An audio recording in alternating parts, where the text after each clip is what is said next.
Used to be sort of like, yeah, people knew that their teachers were sort of liberal leaning. No big deal. This isn't that.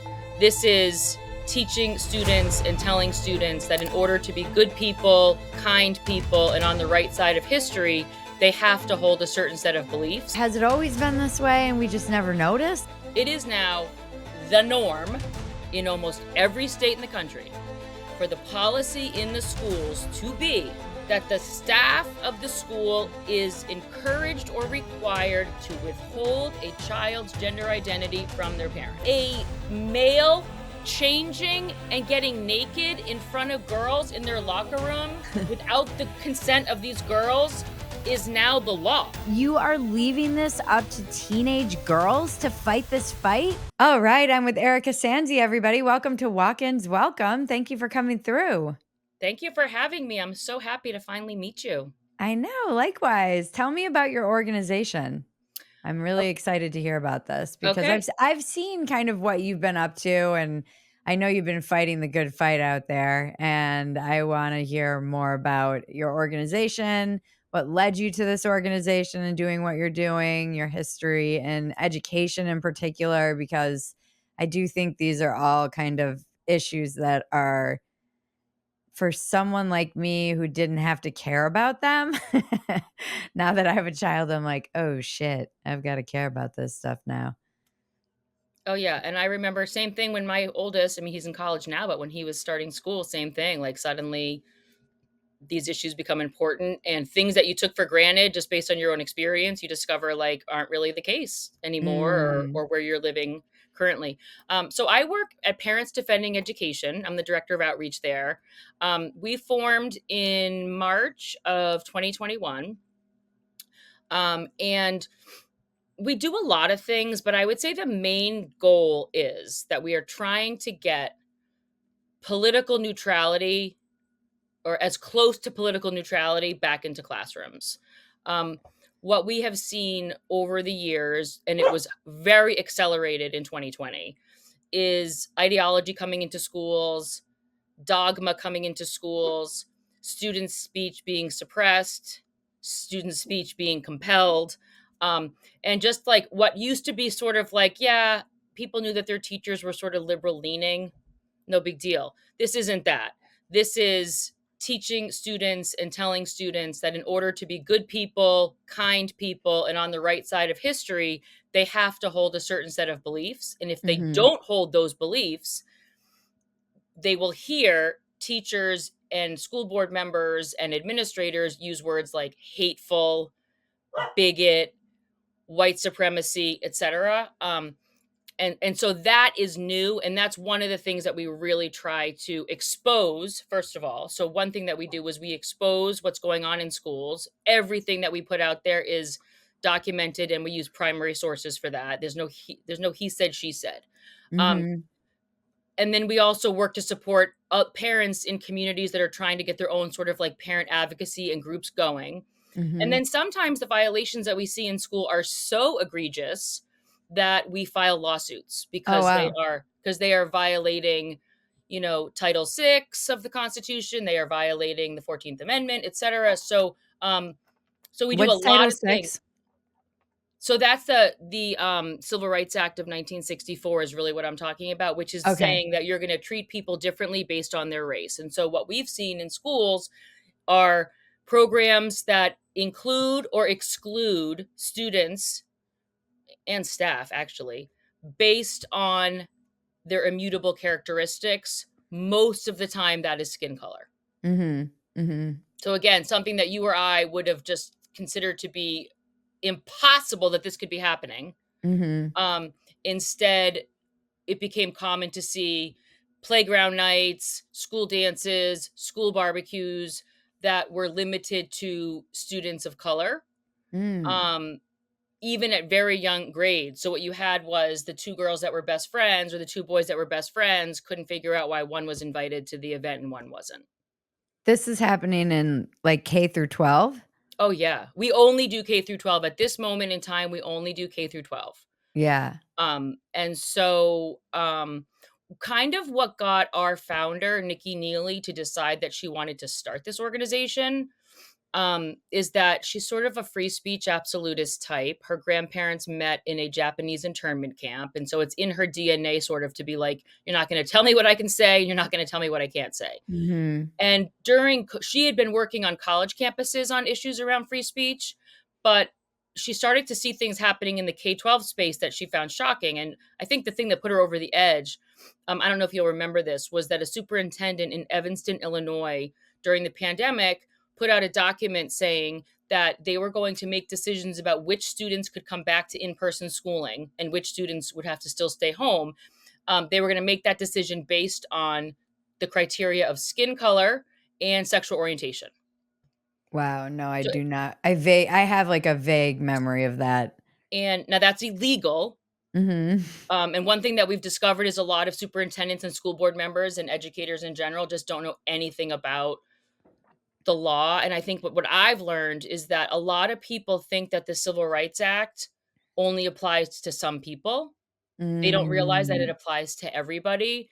So I right. think that in their mind, they're thinking, well, if we're only excluding white students, if we're only excluding boys, then it's okay. But the reality is, like, you can't discriminate on race or sex, period.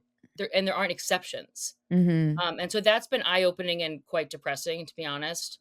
Um, so anyway, so that's basically what we do. Like, we're trying to get activism out of the schools and sort of get back to the basics around focusing on academics. Because one thing is that if you look at how schools are doing, they're not doing well, right? Their No. metrics and it's not, oh, that's the pandemic. No, they were not doing well before. Granted, they're doing worse now. But if you have, if two-thirds of kids aren't reading on grade level or aren't considered proficient in reading, and if fewer, so we're talking like more than two-thirds are not considered numerate, right? They're not on grade level in math. It's not like, oh, well, we're knocking it out of the park here with our basic function, so let's do this extra stuff and get kids into race-based recess groups. Like, no, like, so the part of it is that the focus has really shifted, and that has been extremely frustrating for parents.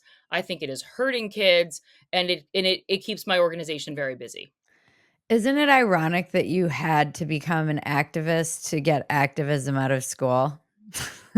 I mean, right? Exactly. And it's funny too, because it's like the word activist, it like makes people have a reaction to it. There's things I've learned is certain words trigger different groups. So, like, Uh-huh. activist triggers people on the right, and Uh-huh. if you say that schools are engaging in indoctrination, which they are, that triggers people on the left. So Uh-huh. there's, like, these certain words, but it would be correct to say that, like, we are definitely trying to eradicate indoctrination from the K-12 schools. Has it When did this like, has it always been this way and we just never noticed? I don't remember it being this way. When did this take off? Why do you have any do you know why? Do you have a sense of why? Is it just like we don't feel like teaching the kids and so let's just focus on identity politics so that we can hide that none of the kids know anything? Um, well, it is funny you say that because Massachusetts has a ballot question. In like the late '90s, they decided to require a test to graduate, so they wouldn't be able to just graduate kids that were sort of illiterate and innumerate. And Massachusetts was number one in the country for education for a long time. And as they're slipping now, but also there's a vote on election day to get rid of that test, of course, because it's much easier Mm, to hide your decline if you get rid of the data that tells people how you're doing. But okay. anyway, I think that this has happened for a bunch of reasons. One reason that I feel like does not get the attention that it needs and deserves is what has happened in the colleges of education. So when aspiring teachers go to college to get trained to be teachers, they literally marinate in ideology um, for 4 years. So and Mhm. that means that, like, they are taught teaching is a political act. They are taught you have an obligation to create students to be change agents.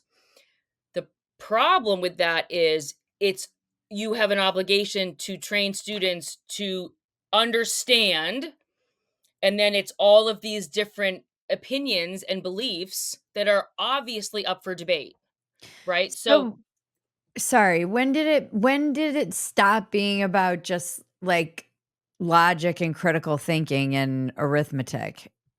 I don't know exactly. I mean, certainly, again, colleges of education have always had a leftward bent. Guys like Howard Zinn, who's like a very sort of a far left, guy whose book shows up in Mhm, every school of education. That's not new. But what is definitely new what is this oppressor oppressed frame that's been brought in and sort of placed on top of everything mhm. in the colleges of education. So And that's, like, critical race theory, right?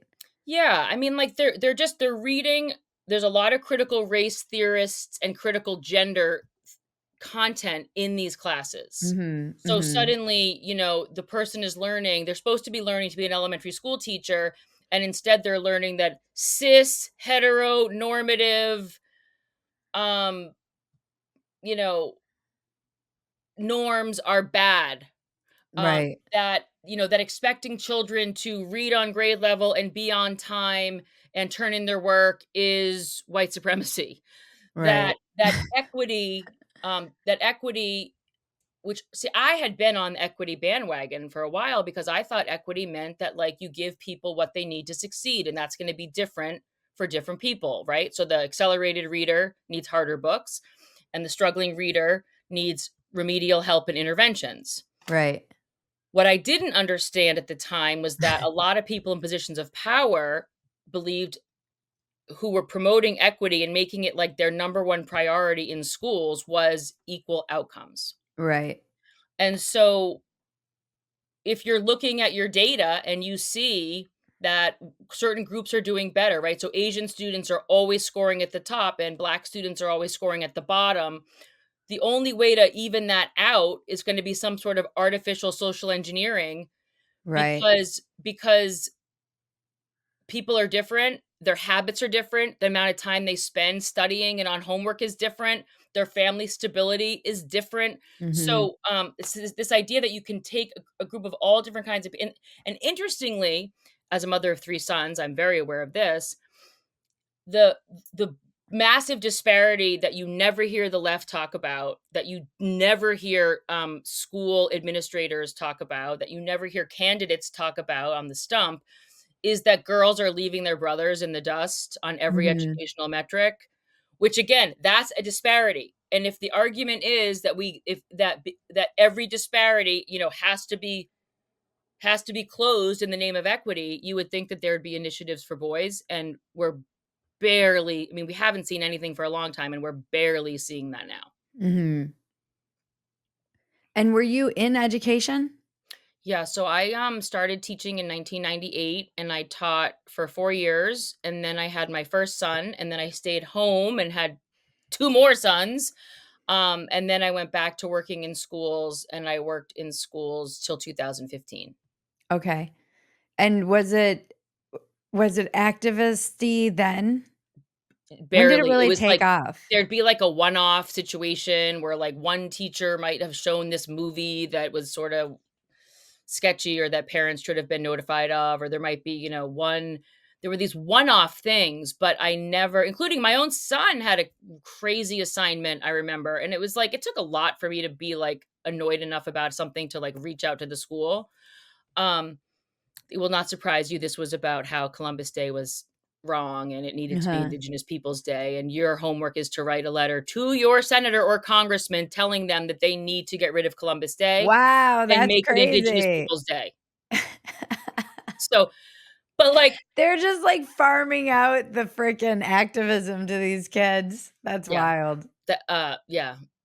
And he was young, so it's like if you're in elementary school, like you love your teachers and you want to do well and you want to make them happy, Yeah. and your parents, you're not doing that assignment. Yes, I am. So it's like, Yeah. um, but no, it's gotten much. I mean, here's what I also think happened. In addition to the schools of education, just like kind of turning crazy and becoming much more about ideology. I mean, if you talk to teachers, they'll tell you, I didn't learn how to teach. I didn't learn how to manage a classroom. Instead, I just sort of like read all this philosophy and all this theory. And it's largely these days, it's about sort of what we're discussing. It's just so much about like the word queer and queerness shows up so much It's in crazy. I colleges and mean, education. I have so much respect for teachers too, even though a lot of people would say that I don't based on a lot of the jokes I've made on dumpster fire. But I really do have a lot of respect for teachers. I think they have a hard job, an impossible job. They're not paid enough. It's the administrative bloat's fault, and they're in impossible positions a lot of the time. But I will also say, knowing teachers in my life, they speak in this way that is like I hear their language and the things they're saying, and I'm not sure where it comes. It's like clearly this is something you learned. It's like something you're all learning to talk this way and to have this kind of ideology. It is a very clear ideology that is, and I don't even think that they're aware that it's been infused in their whole worldview. That's w Um, that's what's been kind of interesting for me to observe. which by the way, I was trying to show you this when you lost Hope, your dog. Mhm. So last year, the day after Thanksgiving, we suddenly and unexpectedly lost our dog. And so I Oh. wear his picture now in this necklace. So Oh. anyway, it's just like I kind should of get it's that. like a way of anyway, it's like a way Yeah, of dealing having with them. that, having him Yeah, out with me. I'm so sorry about that. But anyway, moving on from that very sad topic. Uh, So a couple things. Number one, the rank and file teachers are very different from the union that's supposed to represent them and the union mhm, leadership. So the mhm, unions have become absolutely like left wing, like not just like arms of the Democratic Party. Like no surprise, the teachers unions give to Democrats. It's beyond that. I mean, their demands, they have demands around again all of these issues including it's always climate stuff, it's mhm, always the Israel Gaza thing. mhm, So like they are a far left group mhm. and their rank and file teachers often have no idea what the union is espousing, sort of in their name. Right. So that's one thing. And we heard when we first launched our organization, we heard from so many teachers and they were like, "Oh my god, we need like an organization. Like you guys are parents defending education. We need something for teachers because they were like we're dying in these schools because the it's gotten so extreme, the politics, the activism, the ideology's gotten so extreme and like those of us who don't agree feel like we can't even like say anything because they 'Cause fear it's not just the retaliation, their employment retaliation because teachers do have very good job security. It's the relentless bullying of the loudest staff members who are pushing and promoting this stuff. yeah. So Well, it's like and you get sent to, like, HR or whatever, you get sent to I don't know, is there HR and teacher in well, it can schools be or like, "Oh, it's" it's the idea is like, "You just don't understand yet. Let us re-educate you until you come to believe what you need to believe to be a good person." it's Um, really weird during 2016 through to, like, 2020. A family member of mine had 3 boys, and they were all in middle school and high school, and the stories that they had about their teachers breaking down after like, the unhinged shit these teachers pulled in front of these children is so mind-boggling to me, and they would go home and tell their mom, and she would have to be like, "Your teachers are insane, don't listen to them," and that's, like, a horrible position to put, A, the kids in, but also just parents who it's just assuming that everybody is a liberal too is just so wild to me. Because then you're putting it's just wild, like, they had the most bananas stories of just hysteria, nothing and I like libs of TikTok, I feel like I have such mixed feelings about it because on the one hand, I think it's been a valuable service in terms of just showing a lot of how unhinged some of this has gotten, and there's so much material. On the other, I think it distorts reality a bit because this is cherry-picked crazies, and it's Correct. not the majority of teachers who are out there working in the field tirelessly just trying to, keep their job and teach kids something. Unless maybe I'm wrong. Maybe all teachers are like, the majority of them are crazy libs of TikTok at No, like parodies. not even close. Yeah. There's a couple, I agree with you, a few things. One is that you can't just like, a video goes out online, there's no accompanying information, there's Yeah. no way to verify. No So, context. one interesting conversation I had with a state chief, so, like, the person who sort of was, like, in charge of all the schools in her state, she said that the libs of TikTok thing has become a problem because she's like, something gets put out there, the accusation is that it was, like, in one of our schools. She's Right. like, "We spend all this time trying to figure out only to find out, like, after hours and hours of energy and time spent, it wasn't even in our state." Right. So, like, so one thing that my organization is extremely committed to and careful about, which I guess makes us, maybe we're a little bit more boring because of this, but everything has to be vetted, everything has to be based on a primary source. We Right. need to be able to show that this assignment or this school board meeting or this policy, like we have to be able to put that on our website so people can see it for themselves. Right. And as much as like if a parent reaches out and says, the principal said this or they did this, I feel for them, but like we cannot publish something based on like what someone tells me that someone said Right. or tells me Right. that someone did. Um, and so and it has been hard. I mean, I know a lot of teachers who are Trump voters. I know a Yeah. lot of teachers who are, like, were Bernie voters. Mhm. I know people who were teachers who were Bernie voters and are now Trump voters. Very So, like, common. yes, again, do teachers lean it's like we kind of know teachers lean left, they're more likely to vote for Democrats, just like I think we know truck drivers are more likely to vote for Republicans.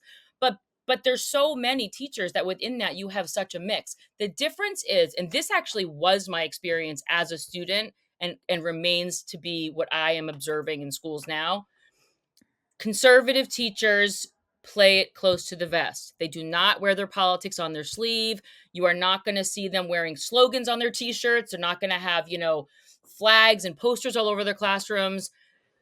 It tends to be, and it's not even liberals and Democrats, it's progressives, I would say, are Right. the ones that are just like their politics is their identity. And for that reason, it's like their students are just bombarded nonstop with this belief system. That's where we see so many of the trans flags on the walls, the Palestinian flags on the walls, like Right. these weird posters that have like definitions for bisexual, asexual, pansexual, demisexual, like, and I got parents calling me saying like my 5th grade my 5th grader's teacher got up and introduced herself to the class saying that she's pansexual. And the dad's like, "First of all, what even is that? And second of all, like, why does my 5th grader know that?" And why does that matter? It doesn't even matter. Because You it's this shouldn't. weird, like, identity thing. It's it's the weird. same thing where I It's mean, fucking creepy. this is actually much more serious because when we first launched, again, like, the parents we heard from the most in the beginning they were interracial couples with biracial children whose children were now, like, stuck in this weird tug of war at their school because their school was doing things like separating kids by race at lunch or for different activities.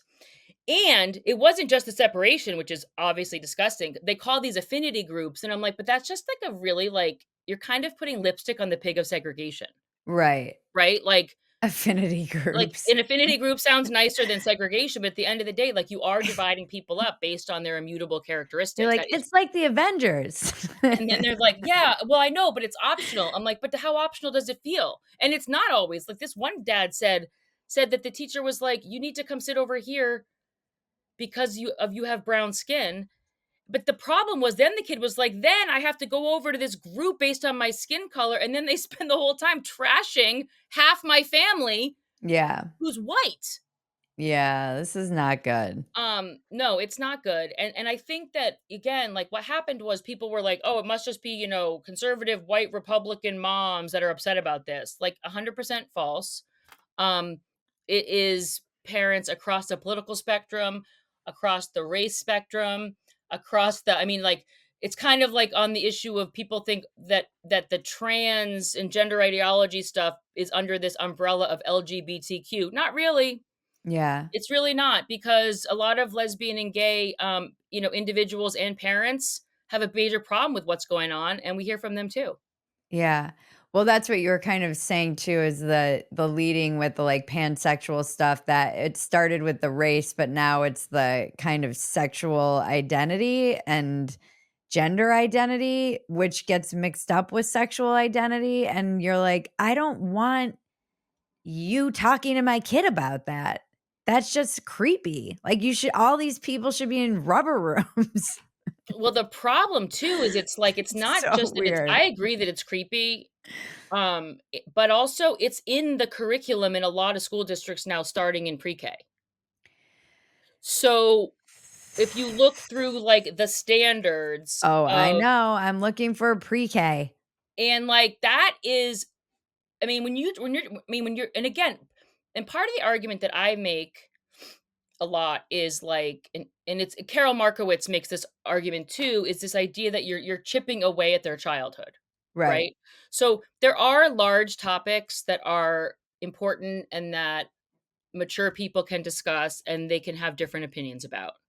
Mhm. Okay. And I'll give you an example. I had like a little Twitter spat with the school board chair in my town because I personally do not think that when you're teaching body parts to kindergartners, I do not think that you have to include the vulva.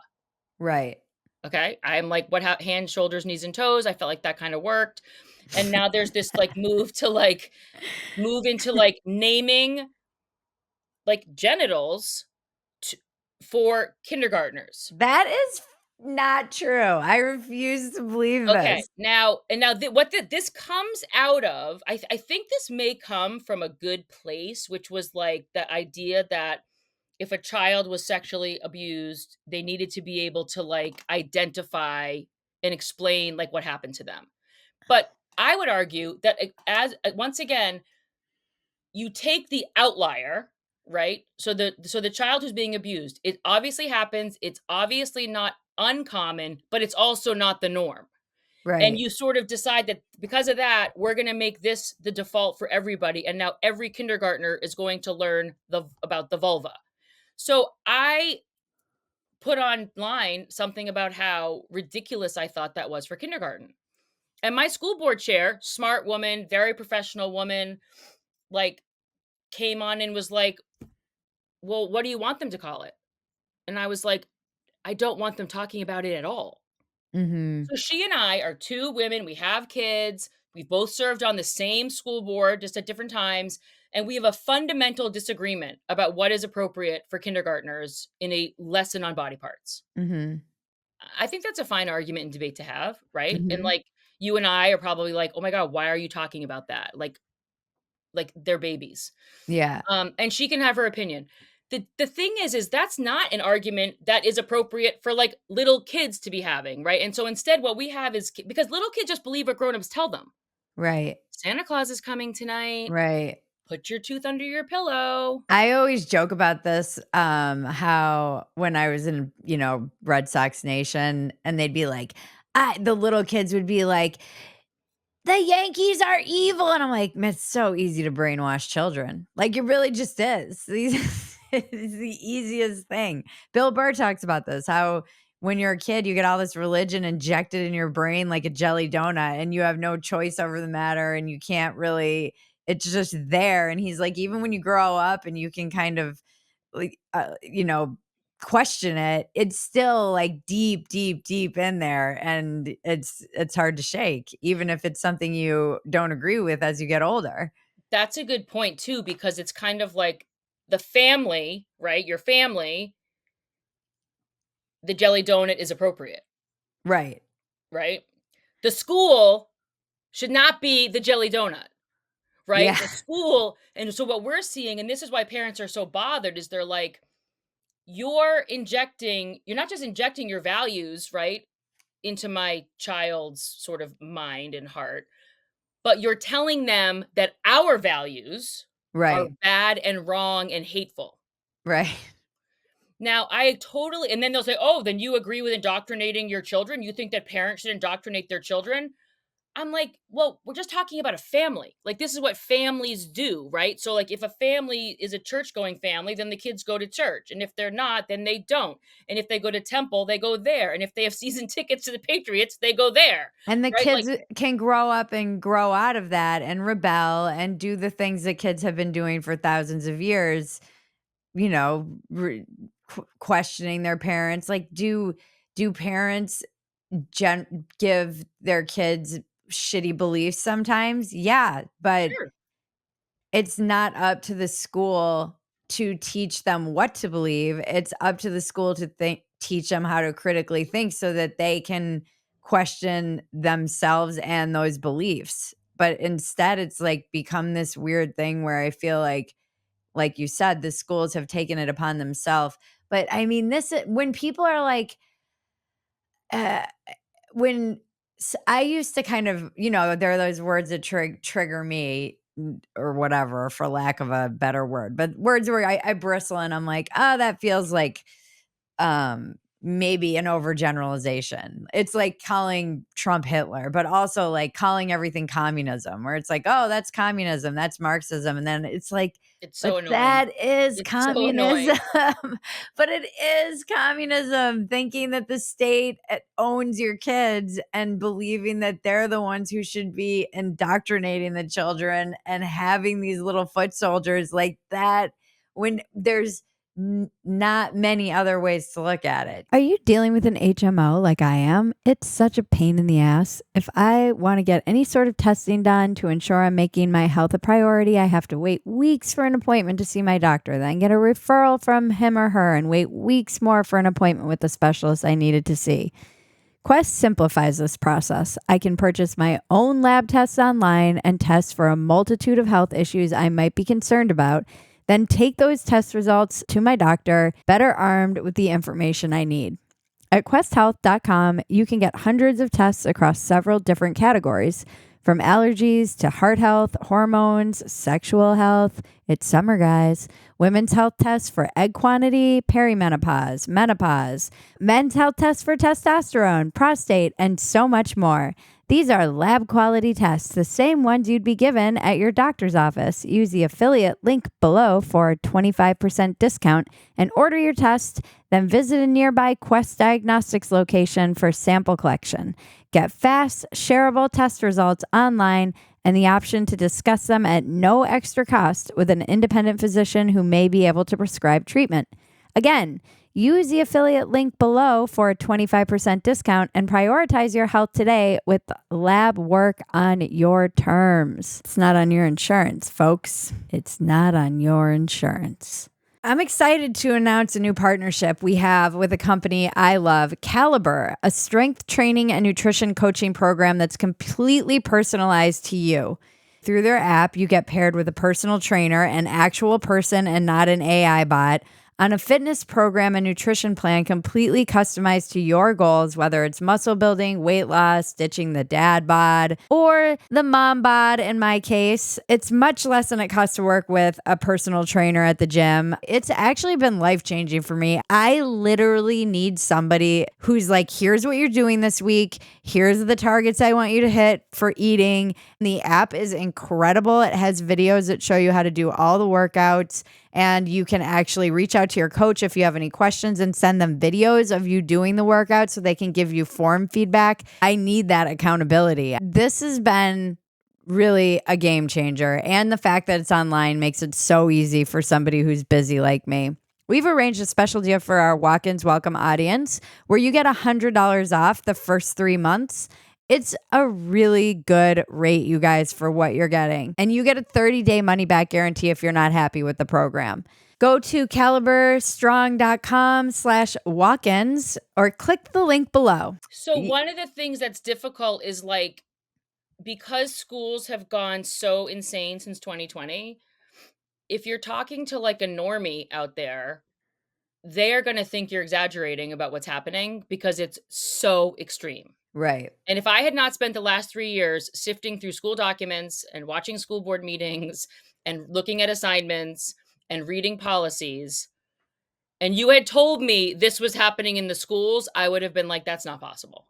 For Mhm. example, it is now the norm in almost every state in the country for the policy in the schools to be in writing that the staff of the school is encouraged or required to withhold a child's gender identity from their parents. Right. So if the child is identifying as a different name, and it's not just a different name, like everyone goes, oh, what are you against nicknames? No, that's not what I'm saying. But if you're going, I know, if you're going like I by right, right now I'm against nicknames when it's like her name was Julie, now she's Oliver, now she's going by different pronouns, she's using the boys' bathroom, she's changing in the boys' locker room, and on overnight field trips, she's being put in a room with the boys. The Yeah. parents have no right, according to these policies, to know any of that. Yeah. And the parents of the other kids. So if you, let's just say you have somebody that's now using the facilities of the opposite sex, not only does the parent of the child who has changed their gender at school not know it, the parents of the girls that are in a locker room and a bathroom with a male also don't have a right to know. Yeah. This is policy. If you had told me in 2015 when I still worked in schools, I would have said that is impossible.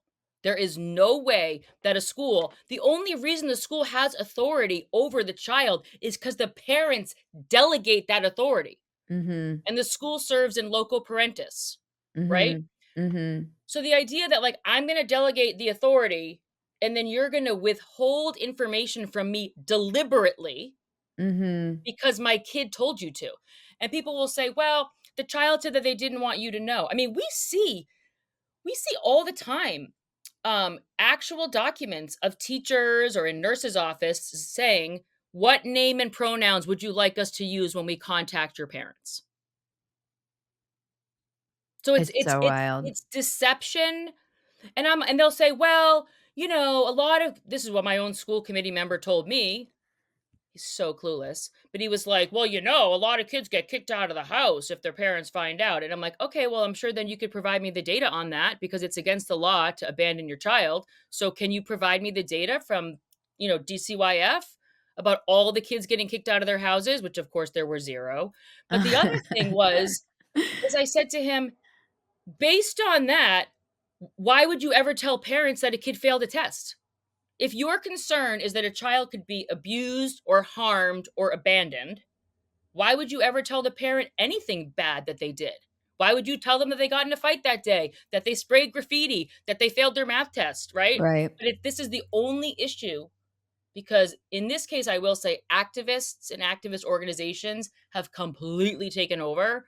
So it's like they write up these template policies, the National School Board Association adopts it, the state departments of ed adopt it, it gets sent out to the district, copy, paste, boom, that's their new policy. They don't even know what their policy is half the time.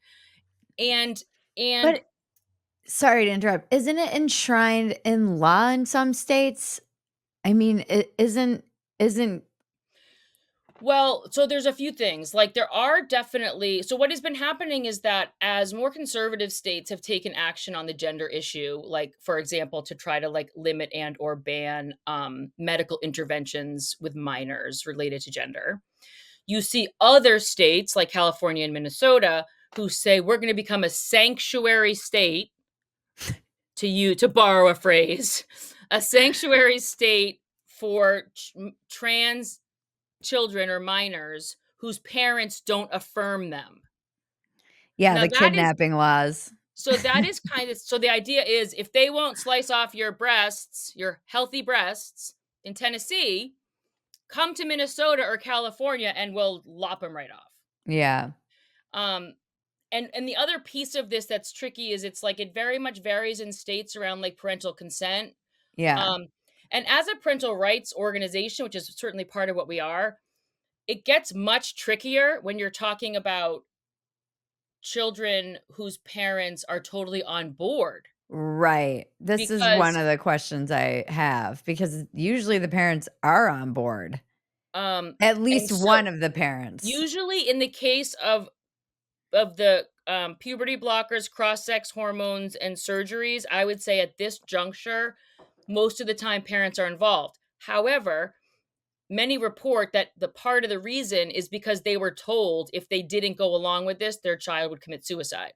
Yeah, and So there's no they are, evidence for that. And but either way, like this is outside of the purview of my job because like we do what's happening in schools. But if we were sitting down, having coffee and talking about this, like there is that part where you wrestle with, on the other hand, like if I take my kid into the doctor and I'm like, well, we just want to cut his legs off. Will you do that? but yeah, They're that gonna say no. yeah, no, you're that this is very tricky for me too because I think that you should if you're advocating for the parent to be kind of the ultimate authority outside of obvious abuse, then if it is their decision to give their child who is in distress because of their gender dysphoria or whatever it might be labeled or what they've determined is the cause of their anxiety and um who is the state to tell them that they can't do that. That's and I again, my argument would be things like not sure it's informed consent. Most of the stuff is bullshit. Are these parents narcissists who just want to use their kids for attention? Um, the divorce thing is very tricky because usually when this is happening, it's parents who are like there's one parent who doesn't have a say, and then the other parent's like, "We're going to California." And then you get to the level of, is it ethical for doctors to be doing this? Removing healthy body parts, removing healthy organs. Why are we doing this? That feels like a against the kind of do no harm code. So that that's where that gets tricky, is I that I mean, at the end of the day, if somebody said to me, "What would I do?" I would ban the medical interventions, I think, for minors, just because the the because so many of them grow out of this once they get through puberty, yeah. and because they often turn out to be just gay boys and gay girls. And why are we supposed to trust organizations that stand to make billions of dollars off of That's this? another part of it. So I feel like, I mean, and again, like they tell us that we can't get tattoos till we're 18. Yeah. You know what I mean? Like they tell us that we can't imbibe certain substances or take part in certain substances. So it seems like to me that the argument about the state would be sort of easy. And the data, again, like in the US, we don't have good data. But if you look at Europe, I mean, one of the reasons why basically every Western European country has completely changed course on this Reverse. is because the data is not there. And I mean, these are like, I mean, when Abigail Well, Shrier and wrote their the book their Irreversible medical Damage, like that is the phrase. I know. And And they look at data because their healthcare is socialized. So it's different. It's not like everyone's paying for that. yep. All of those gender reassignment surgeries. And then if they're bullshit, you're just pissing money away. So the data actually matters to them in ways that I feel like don't here in America No, because here we it's just a increasingly money like grab. hide data. We hide data or we spin data because there's a huge profit incentive. Right. I mean, we certainly saw that like with the if you remember with the what was happening with like sort of adolescent boys and boys in their 20s after the second COVID shot.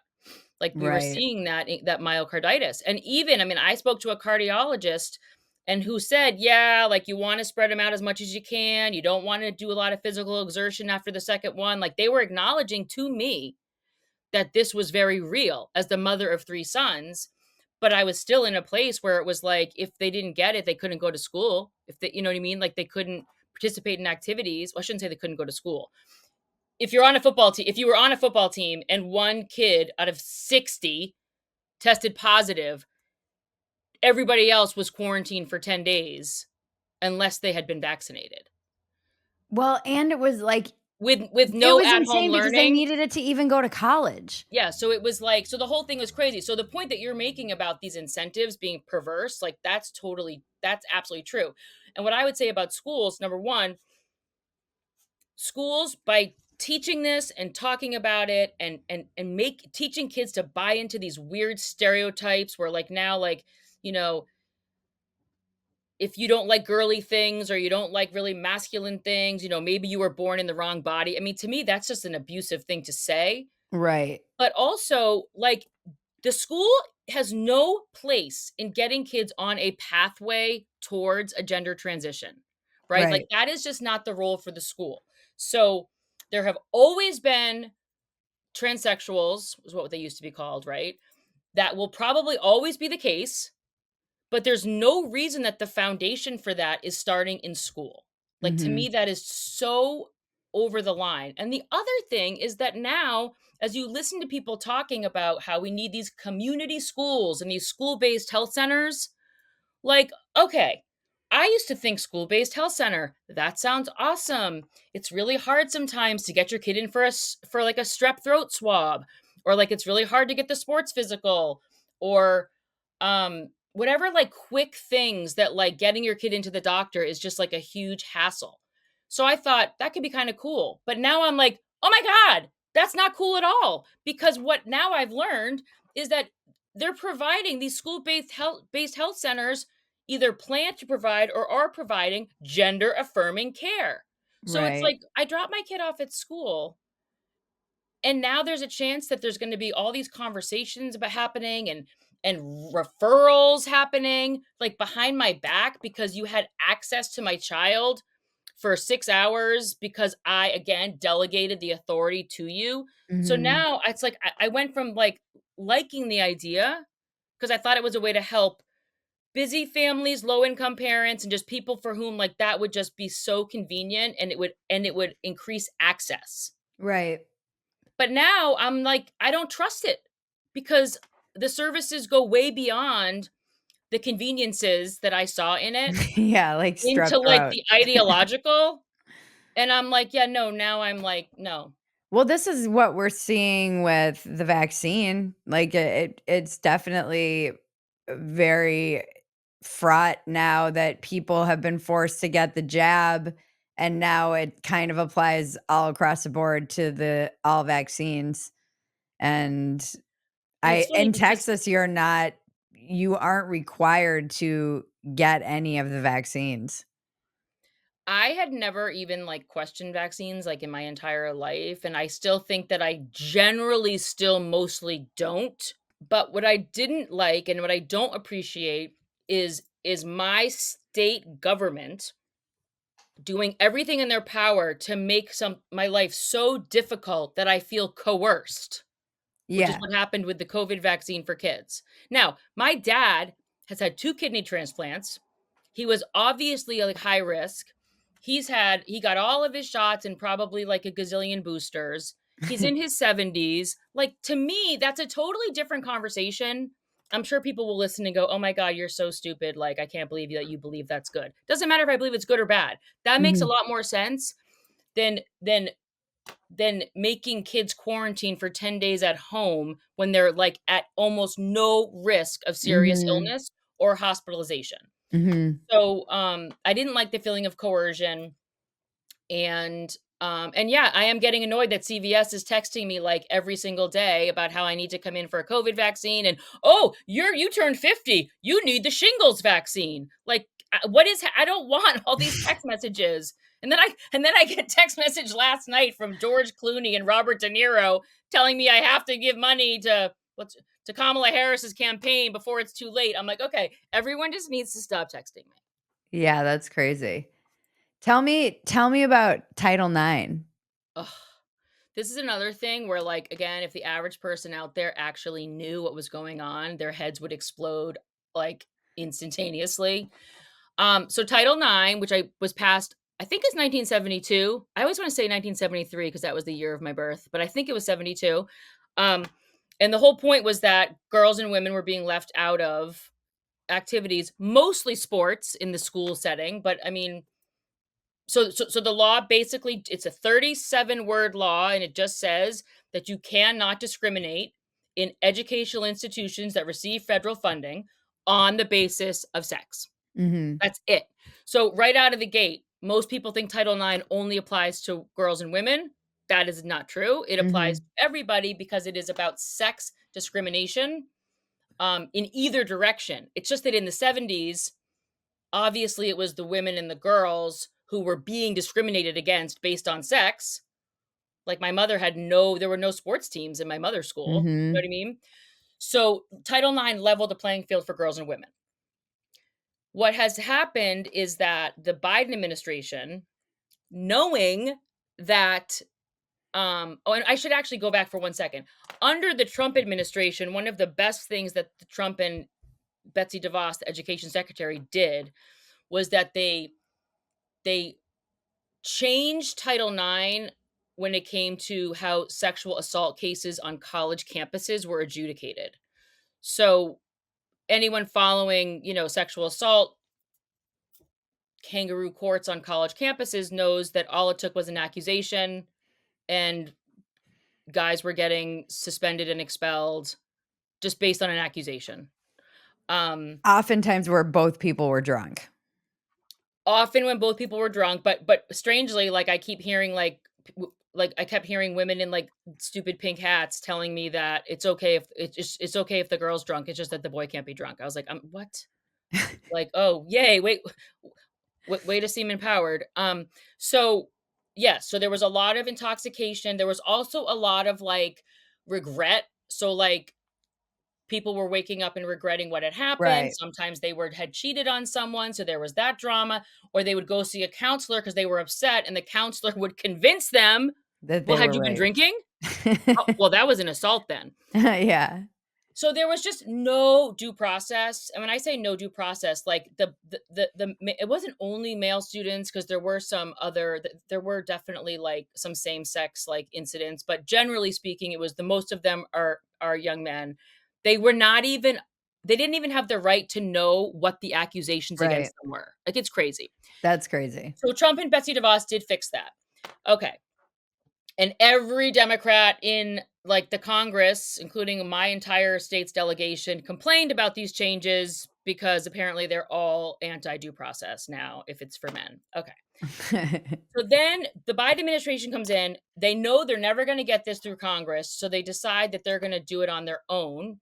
And they draft, I think it's like 1,500 pages or something, this new rewrite of Title IX to expand the definition of sex to include gender identity. Right. That is obviously like a major change because what it said was anybody can self identify into any single sex space, single sex activity, single sex program. Yeah, so sex doesn't matter. So sex doesn't matter. Yeah, when And we had Tulsi on and she was talking about how fucking bananas this was, where they were withholding, like, lunch money for underprivileged kids, and they were basically threatening to do all kinds of things unless all of these schools played ball. well, yeah, because the federal funding is the piece, right? Right, So, like, if you are an educational institution, that means K-12 and higher ed. So now the federal law, and there was a big comment period. They wrote a draft, people commented on it. This is one of the where I've seen so much, opposition to a change coming out of the White House. And it's also made for very strange bedfellows, as you've probably noticed, because you yeah, have like hardcore conservatives aligned with radical feminists mhm, on this mhm, topic. mhm. Um, and so turfs. Yeah, so that's the deal, on Title IX, and so it basically, I mean, what it really does, if you think about it, it guts the entire spirit of what Title IX was, is Right. completely gutted, So because the whole what idea was to give girls and women, these opportunities, and now it's all self-ID. The other thing that their changes do is they roll back all of the due process changes. So they're again, so they've pushed it back where on college campuses there is no requirement for due process if somebody is accused of sexual assault on campus. but where does this stand now? Because wasn't there pushback and then So 26 attorneys general um filed like lawsuits in opposition of this. It will not surprise you to know that I'm pretty sure they're all Republicans, Mhm. which is just so ridiculous and sad in Mhm, ways, right? mhm. To block this law taking effect in their state. Our organization was part of a lawsuit. We joined with the Independent Women's Forum and the states of Alabama, South Carolina. Oh no, I'm forgetting the states now. I have to look it up. But we joined with 4 states and the Independent Women's Forum. Is that Inez? Yeah. Okay. That's Inez Stepman, and Riley Gaines has done a lot of work Yeah. like with them on this topic. So the law is blocked. The changes, I should say, have been blocked in 26 states. But in the 24 states that have left leaning or Democratic attorneys general, they're going along with it, like where I live. They don't seem to see any problem with this. Although I actually think that they probably do see a problem with it. It's just that everything's become so tribal right now that it's like at the moment, the Democratic Party, I will never understand how this has happened. They are on the side of this gender insanity, this not caring about due process when it comes to these young guys on college campuses. Um, they're just so yeah, so 24 states. It took effect August 1st. In the states where there was no opposition, it took effect August 1st, which put schools in a really difficult position. I mean, not really in the sense that like in the blue states, the schools were already behaving this There. way. These were already their Yeah. policies, etc. So it's not like a big change, but it does give those schools more of like an argument now to say, well, we have to do this because look at these changes to Title IX. And I mean, of Mhm. course, the fact that they circumvented Congress because they knew they could never get it through, like it's just so. Who did they put it how did they get it through? I don't know if this is called an executive order. I feel like I'm not great with like all the specific language around like legal stuff and like, So but it wasn't through, like, a board like, with PRO Act, they couldn't get PRO Act through Congress, so they just basically m they basically made it the independent contractor rule that they pushed through the Labor Department. so it So might they be just something use similar because this bureaucracy. is coming out of the Department of Education. Okay, okay, so they probably So use it one of the probably bureaucratic. is similar. Okay. This is And all just and bullshit because it you is can't. it really is kind of, I mean, I see this as kind of a catastrophe. I just think this is really, really terrible. And I say that as a mother of 3 sons who play sports, and, like, they and their friends, like, this is like a joke to them. Of Like, course it is. they're like, "Mom," like, when the freshman team, like, scrimmages the girls' varsity, like, the freshman boys are up by 30 points in, like, Yeah, 15 minutes. yeah. And it's just, and, like, I have a son who plays football, like, I mean, this just seems like this is so ridiculous and so Dangerous. unfair. And also, like, I had to fill out a police report when this guy was, like, flashing me, and even worse than flashing me, in the parking lot of a beach in Rhode Island, right? Like, Yep. that is a crime. But a male changing and getting naked in front of girls in their locker room without the consent of these girls is now the law. So I'm like, please explain to me how you can be a guy is stripping down naked in a locker room with a bunch of girls who don't want him there without No, their I'm consent. so And this is now the cause that the Democratic Party is championing. I went off on this. I mean, I've been, nailing that. I've been this is and now having a daughter, I'm like, "Get the fuck out." I do not Are you fucking crazy? How the fact that girl and I was really angry about it, like, I'm excited to see that women, young girls and teenagers are sitting games out when they're facing an opponent that has a biological male on the team, but they shouldn't have to do that. That's the thing Correct. Paula said when she came on, Paula Scanlon when she came on, that she's like, "We just assumed the adults in the room would come to their senses and not let this nonsense go on, and that is not the case." So I'm like, so you are leaving this up to teenage girls to fight this fight?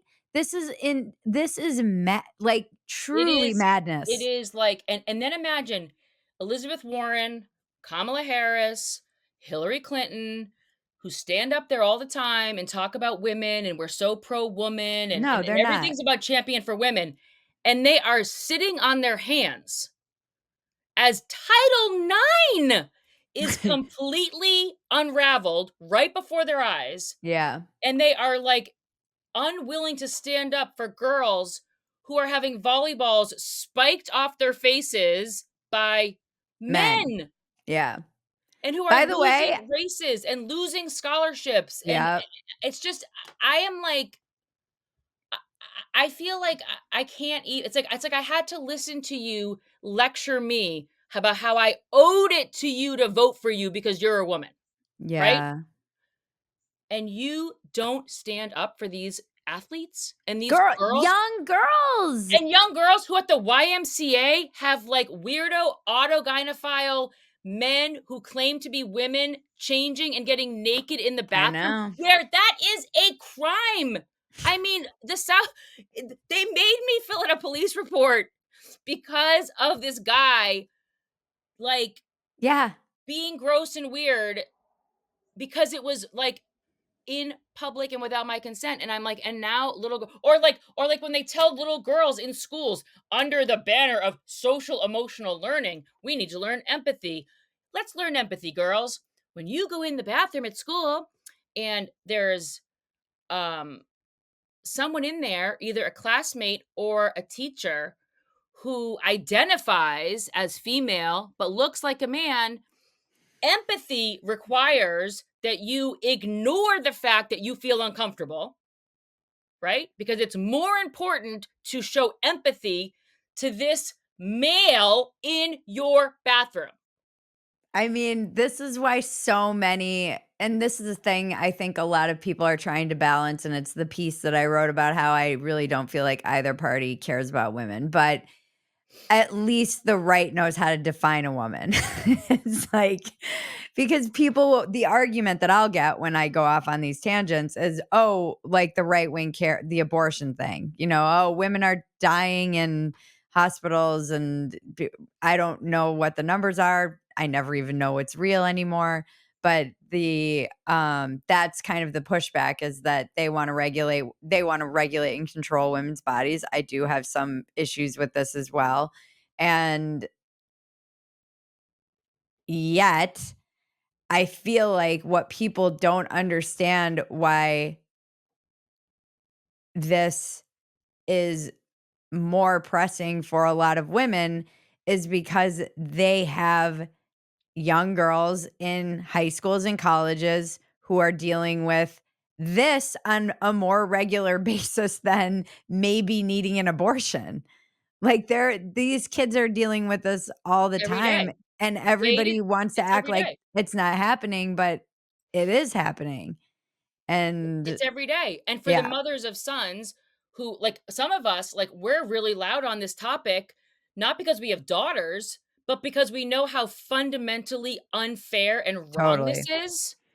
And also because of the due process stuff, Yep, like on the college campuses. And I always say, like, when these, friends of mine who defend this stuff will say to me that they support these rollbacks of Title IX, I'm like, you know that if your son was in this position, you would be curled up in the fetal position, and all you would want is fairness for him. right.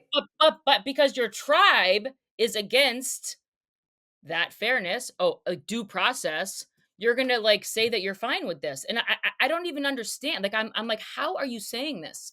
So yeah, I mean, It's funny, even when I only voted for Democrats back in the day, like, abortion was just never has never been an issue, a voting issue for me. It's just not a topic that gets me, like, riled up. Yeah. And so and I think that's another thing that bothers me is that when people speak about women, they make an assumption that every woman has the same opinion on that topic.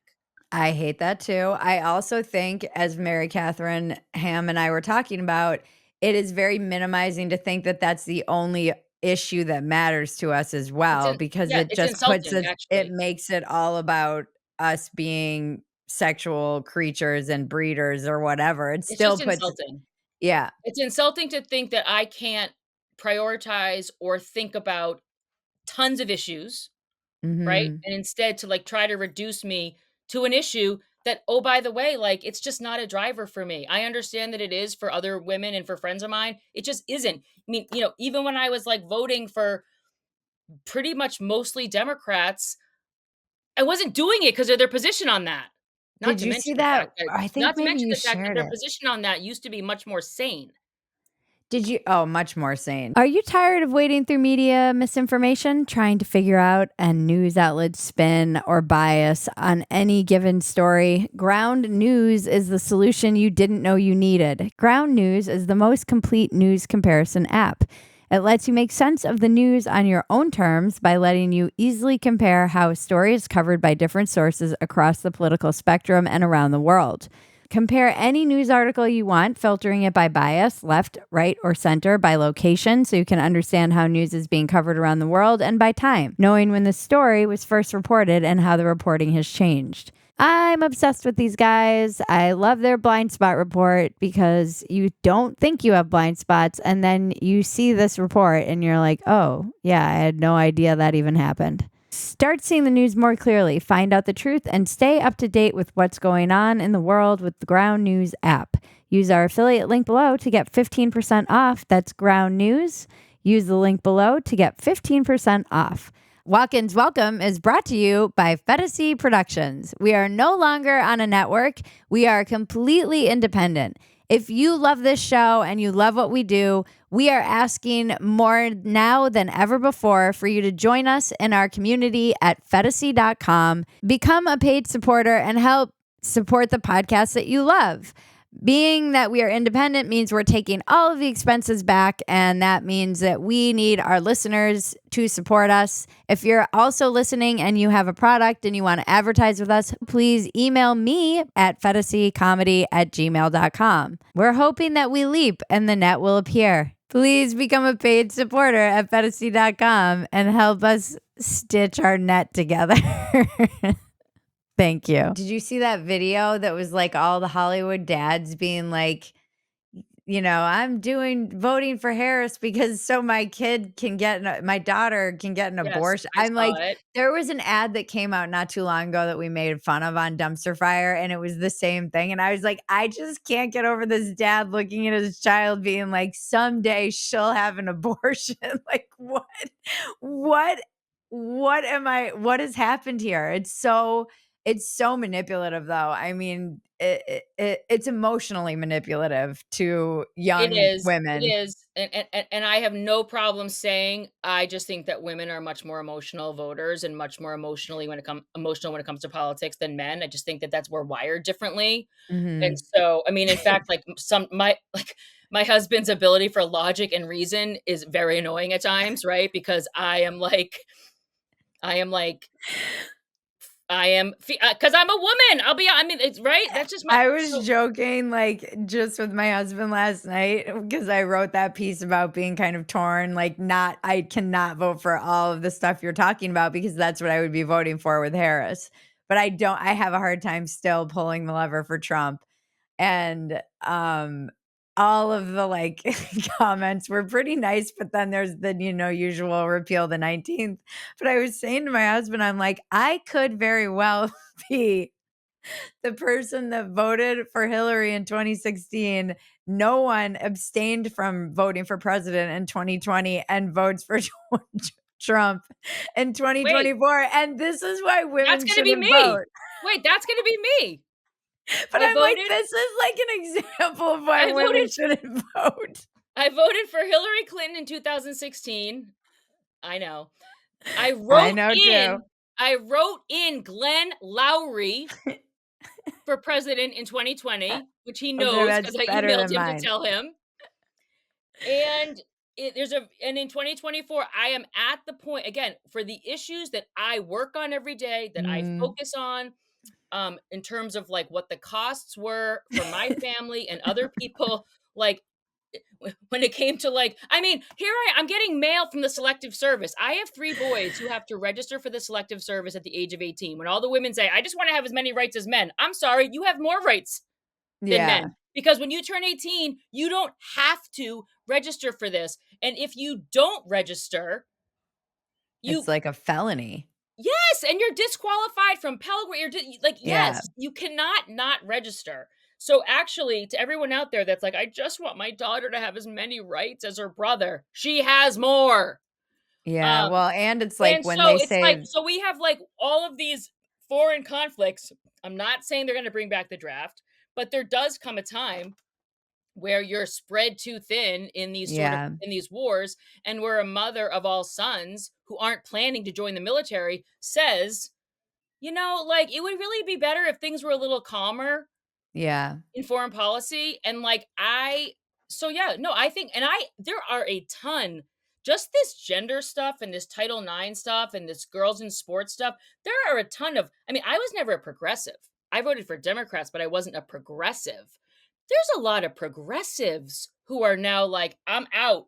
COVID, yeah. I think COVID lockdowns and the gender stuff have whatever pilled. I never know which pill is which color because I don't even, is that a Matrix reference? I don't even know what that The is. Matrix, Okay. I mean, I think red pilled is like waking up to the truth or whatever, so Okay. you're seeing, like, outside of the Matrix or whatever. You're, like, seeing the Matrix for what it is, but, um And I quoted that guy on Twitter last night. So I am obsessed with this two-way platform that Mark Halperin has started. It's really great. If people are looking to just like see people engage who are voting in different ways, but seeing each other as like human beings and not caricatures, it's really good. He does great analysis. And then he has all these people, anybody can come on and join. You can watch it on all different ways. But anyway, it's called Two Way, and I'm like addicted. So I watch it in the morning and then it's on again in the evening. And so, but this guy came on last night, and every time you come on, if you go on the screen, he says, "Where are you from, and who are you voting for? Who are you supporting?" So this guy says, "I'm in New York." He goes, "And I'm not supporting, but I am voting for Trump." And I feel like that's a lot of what people say. Meaning, it's not like I support him, like I love him, like I think he's great, like I'm gonna wear a T-shirt with his face on it. Although maybe now with the whole McDonald's thing, we might have I to. might. But the the Make America Great Again hats with the golden arches for the M, I mean, those are pretty awesome. Um, but this guy was kind of saying, like, issue-wise, that was the direction he felt like he had to go in, but it wasn't like he was doing it, like, in a sort of celebratory way, and also, like, I don't think that Trump freaks people out now as much as he did early on. Yeah, I agree with that. I That's agree. my sense. I mean, it is funny that but and I was saying my husband was laughing at my joke. He's like, "That's very funny." He's like, "But don't you think there are a lot of men that have made that journey too?" And from my politically homeless Yeah. letters, there are. He's right about that. He's like, it's not just women who have gone Hillary or Bernie or whatever to nothing in 2020 to okay, fuck this. I'm voting for, this is what I've been saying, like, vote for Trump because fuck it. It's like, Um, well, and the 18 to 29 group for men, they're that all 18 to Trump. 29, they're migrating I just wrote a column that's last night I procrastinated all day, so I had to write it last night. But it was all about, well, I'm making a link between that. I think part of that migration is coming from the messaging that they're getting at school, the Of sort of like course. anti-male, They've been that whole the drum beat of generation. it, the anti-male drum beat that starts in kindergarten and takes them all the way through. So by the time they're old enough to vote, and now if you look, and I have this in the column, like if you go to the platform, unless they've changed it, the Democratic Party platform lists the groups that it serves. Women are on it. Men are not. Yeah, but I mean, they they're literally trying to refer to appeal to themselves as men. the women's party. So if you're calling yourself the women's party, like, I'd be like, "There's nothing here for me." Yeah, And so, yes, I also think a lot of people that were much more unlikely to vote before may jump in this time. We'll see, but I just get a sense there seems to be an enthusiasm among some, those low propensity voters, this time around, which isn't surprising because the cost of living alone is it's just, I think, insane. gonna drive people in a direction that brings them that makes them think at least, maybe it's not true, I don't really understand the economy that well. I So, don't like, either. when people say, "He can't do anything about those prices," whether it's true or it's not true, like, people remember a time when they could afford their insurance and Mhm, their groceries mhm. and their, uh what's the other thing I feel like that's gone up so much for us? Oh, electricity. So for us personally, it's Uh-huh. been our electricity, our insurance, and our food. Yeah. And so people are just I think are just thinking like it couldn't get any worse. So maybe they're thinking, let's try to go back to when, we could Yeah. afford Yep. life. Yeah, I hear all of this. I feel it. I left a blue state. I mean, my whole column was about this kind of thing that I'm wrestling with, and I don't part of me, I guess the reason I feel like I say a lot of people don't wanna pull the lever for him because of January 6th, which really was, like, Yep. something that a lot of people have very real issues and feelings about that, and, they're probably more right than mine, which is I don't know why I always thought it was hilarious. Um Well, my it friend was Adrian has a joke that I think she's gonna put it online because 'cause I'm like, "Is this on your special? Because if it's not, you've gotta clip it and put it up," where she says that the average school shooter does more damage than they did on January 6th. It is the darkest, most fucking hilarious well, joke.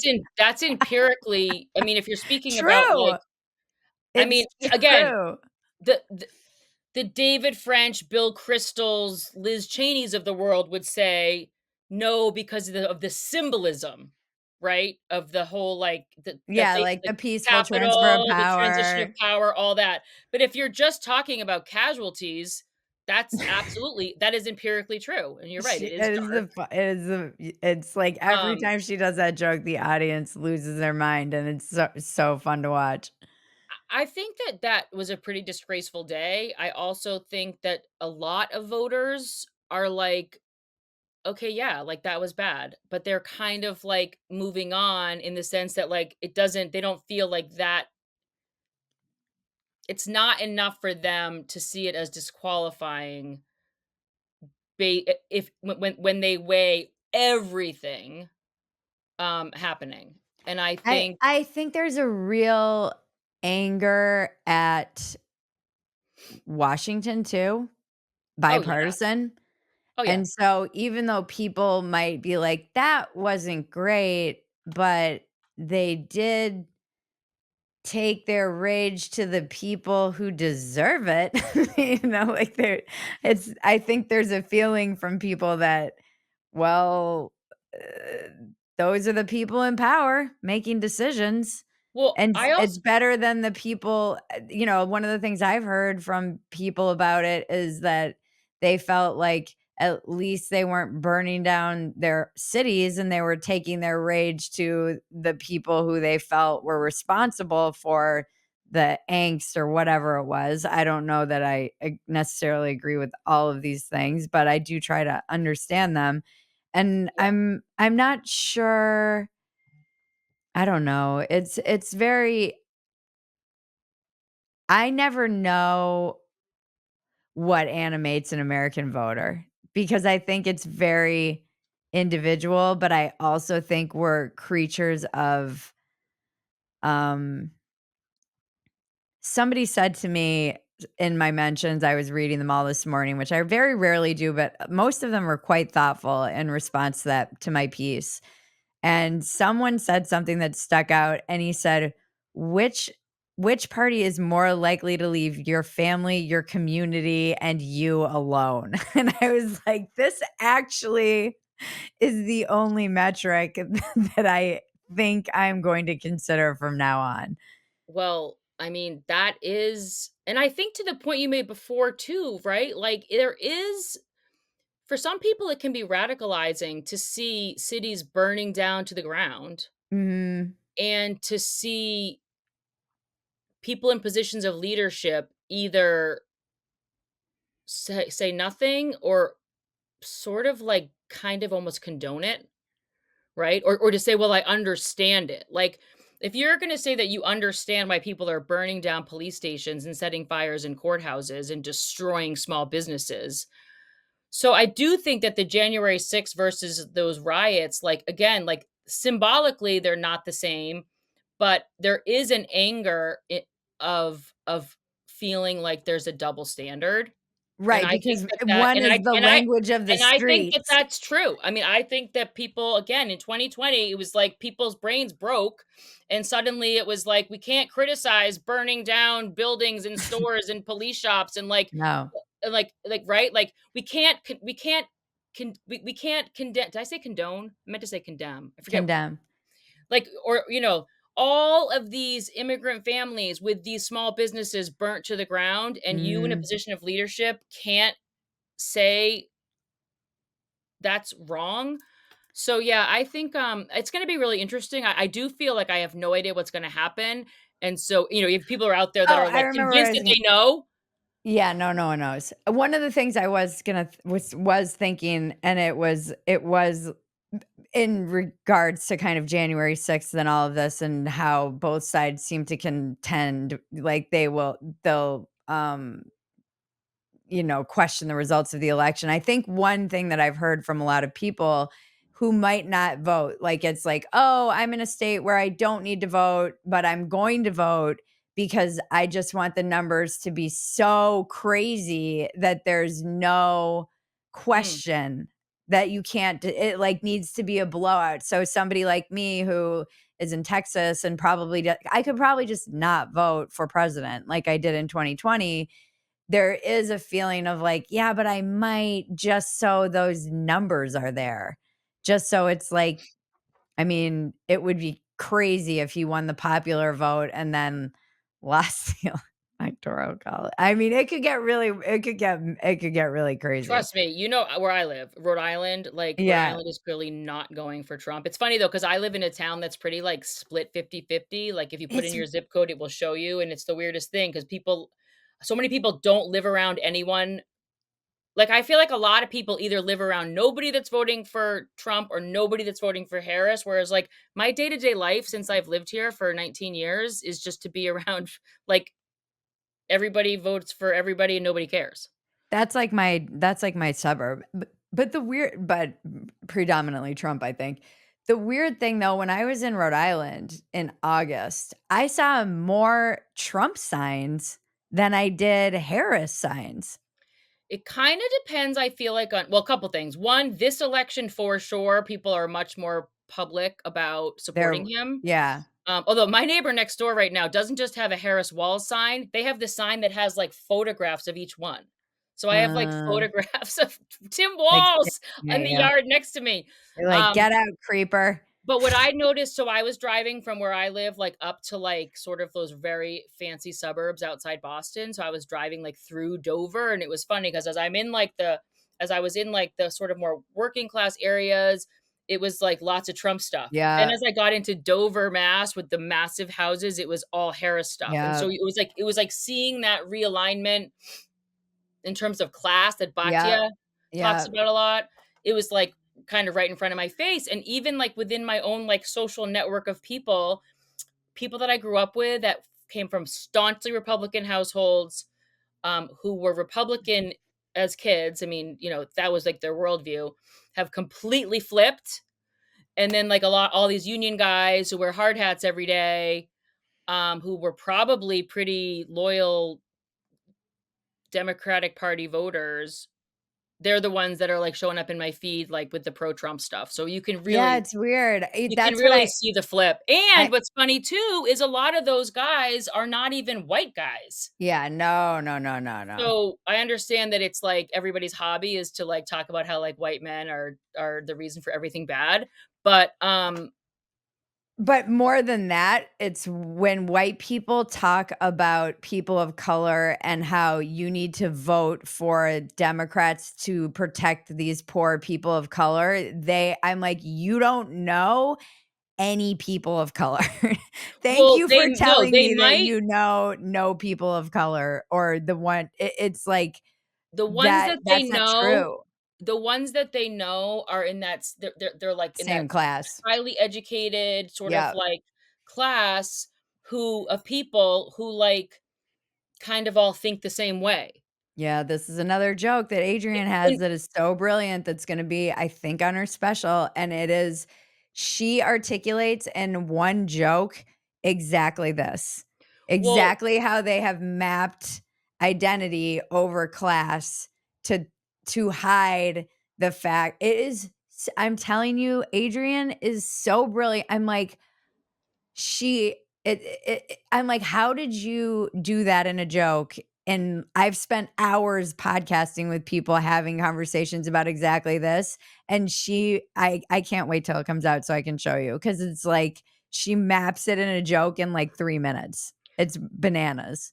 in 2016, people wake up, Trump wins, all the working class people of all the different races showed up to work the next day. Like, the I guy know. that was here to help fix my invisible fence, Caesar, friendliest guy ever. We're speaking in Spanish, right? It's the day after he d Trump doesn't come up, the election doesn't come I up. keep thinking you're He reminding me so much of my working class fireman relative who called me to check on me, and he's like, "Are you out protesting?" And I was like, "No. Why would I be out protesting?" I'm like, "Wouldn't you guys be out protesting if like your person is less?" He goes, "No, because we all gotta fucking work, Bridge." He's like, "Someone's gotta run this country," and I will never forget that. I was like, "It's actually that really was so true." that was this guy Caesar in my backyard helping with my electric fence, didn't talk about the election, didn't care, shows up to work. He's Hispanic. Everybody's thinking everyone's thinking his life's ruined now.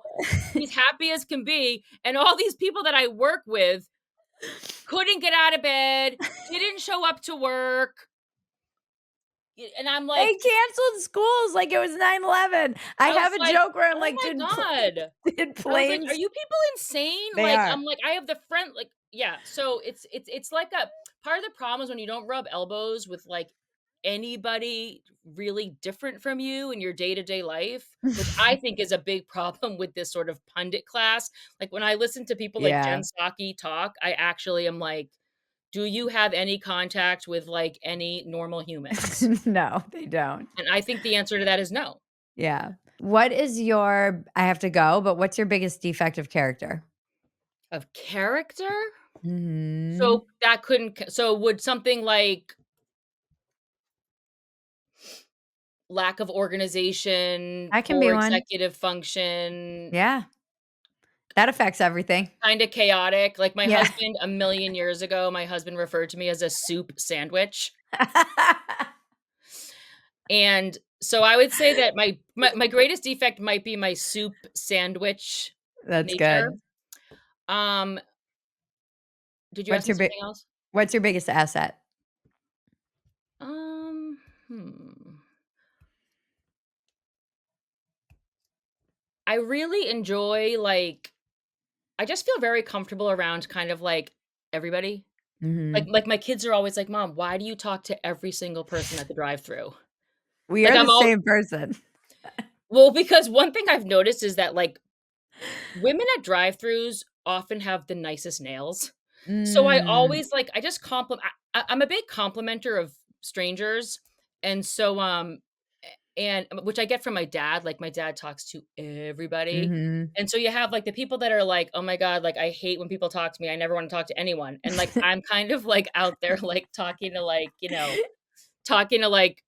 just random people that I interact with. Occasionally, they're not that up for it, Um, Yeah, like on planes, I'm the most annoying person. I'm like, "Please tell me your whole life story on oh, this so flight." yeah, so that's also that can be me. There's been a few times, where I can be like that too, or like the Uber driver, like by the time he's like, "Oh my God," he's like, "You've totally like helped me and reorganized my whole life during this ride." I'm like, "You're welcome."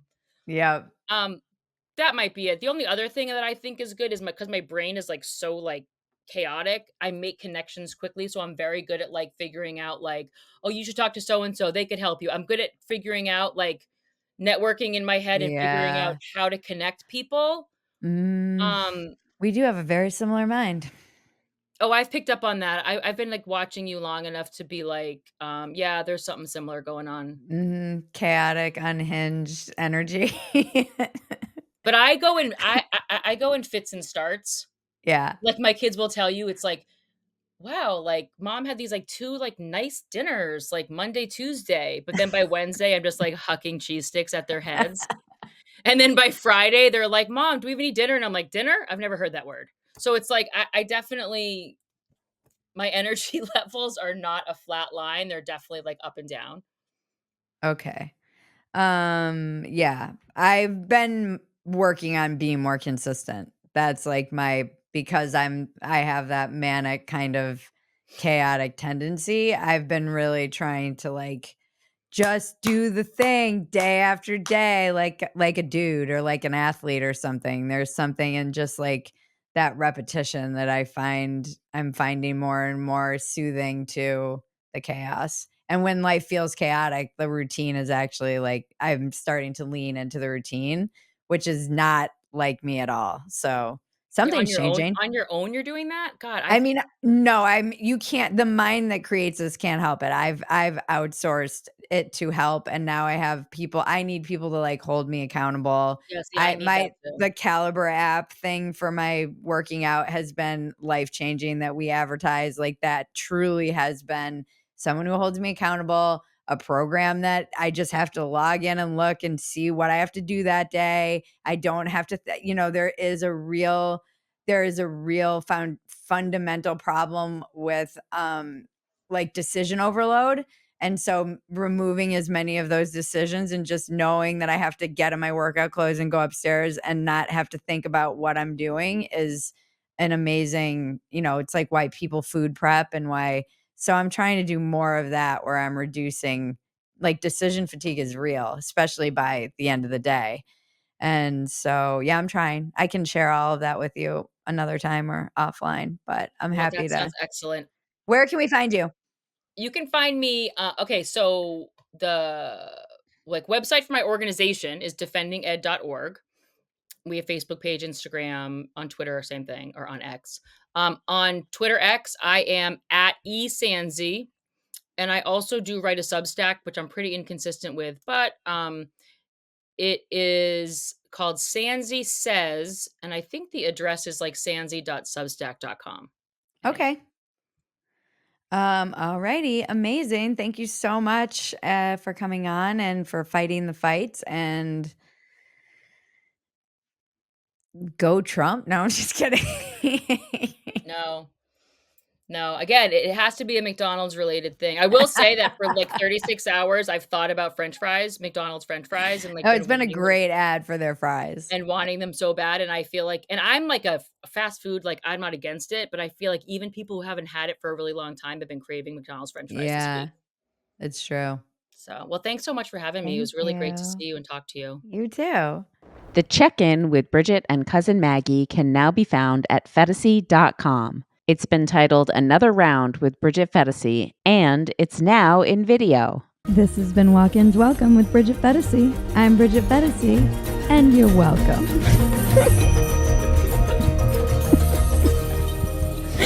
It's the dumbest line.